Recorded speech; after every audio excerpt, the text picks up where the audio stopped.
Guilty beyond reasonable doubt.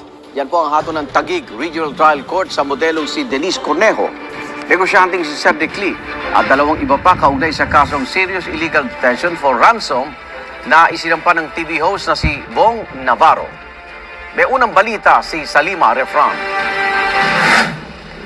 Nakaposas at gwardyado na ng mga pulis ng ilabas sa Taguig Hall of Justice ang modelong si Denise Cornejo.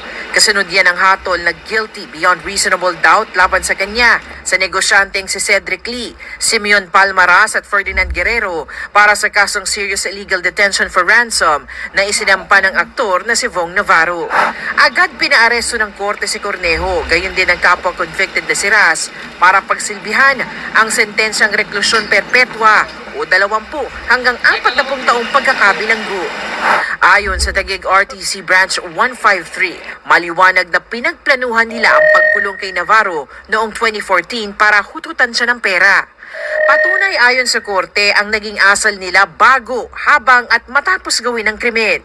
Sabi pa ng korte, inakit ni Cornejo si Navarro para pumunta sa kanyang condo unit para ma-corner na mga kasama niya at mahututan ng pera kapalit ng pagbawi sa blotter laban kay Navarro.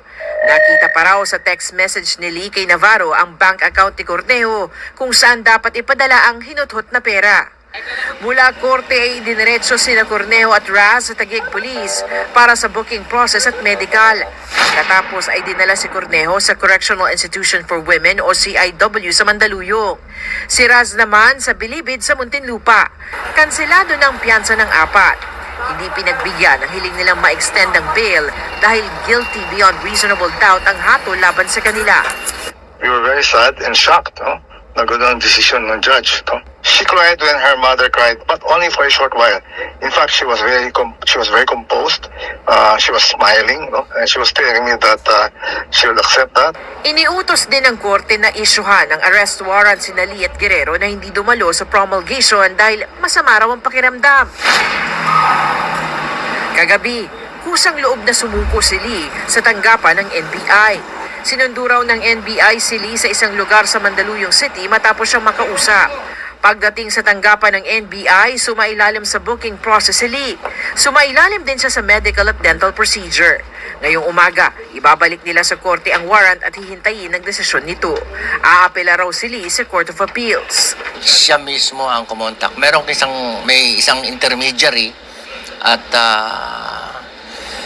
nagbigay ng mga numbers, so nagpalitan kami ng number at nagkausap kami ni Cedric Lee. Pansamantalaan dito muna siya kasi hindi man natin ma-return ngayong gabi yung warrant eh. Wala naman po yung elements ng crime eh. Okay. Isa-isa yung elements ng illegal detention, hindi naman talaga pasok eh. Diba? So, wala namang, we didn't detain him for more than 3 days, a few minutes lang with the purpose of bringing him to the police. We never inflicted any serious physical injuries. Nag-testify naman yung doktor niya. Wala ring ransom. Siya nag-offer ng damages sa police station na. Inutusan din ng korte ang 4 na nahatulan na magbayad kay Navarro ng kabuang 300,000 pesos na danyos. Ang mga aksyon noon ng kampo ni Cornejo at Lee nag-ugat sa alegasyon ni Cornejo laban kay Navarro na nauwi sa kasong rape at acts of lasciviousness na na-dismiss na sa DOJ pero binuhay ng Court of Appeals noong 2022. Nakulong noon si Navarro bago payagang magpiyansa ng korte. Pero noong February 2023 ay sinabi ng Korte Suprema na inconsistent, hindi malinaw at kaduda-duda ang mga pahayag ni Cornejo sa korte.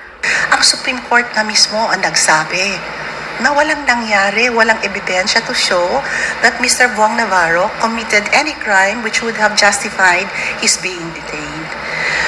So sinabi rin ng korte na the fact of detention is clear. Malinaw rin dun sa korte na si Mr. Bong Navarro ay nagsustain ng serious physical injuries. Hindi dumalo si Navarro sa promulgation pero nagbigay ng pahayag sa programang It's Showtime. Roller coaster pinagdaanan ko, ang hirap explain sa family ko. Salamat dahil naging matatag kayo. Of course, kay Tanya, nako, marami akong pagkukulang sa'yo pero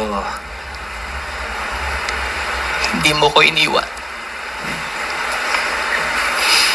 Marami akong kasalanan pero nandiyan ka pa rin. Hayaan mong bumawi ako sa iyo. Sa abot ng aking mga kaya hanggang sa huling sandali ng buhay ko. Mahal na mahal kita. Salamat. Ang mga kaanak ni Cornejo sinabing pinag-aaralan na nila ang posibilidad na iapela ang hatol ng korte. Hopefully, there can be a decision of favoring her. And if not, well, I guess you go to the highest court. Patuloy na kinukuha ang panig ng mga kampo ni Naraz at Guerrero.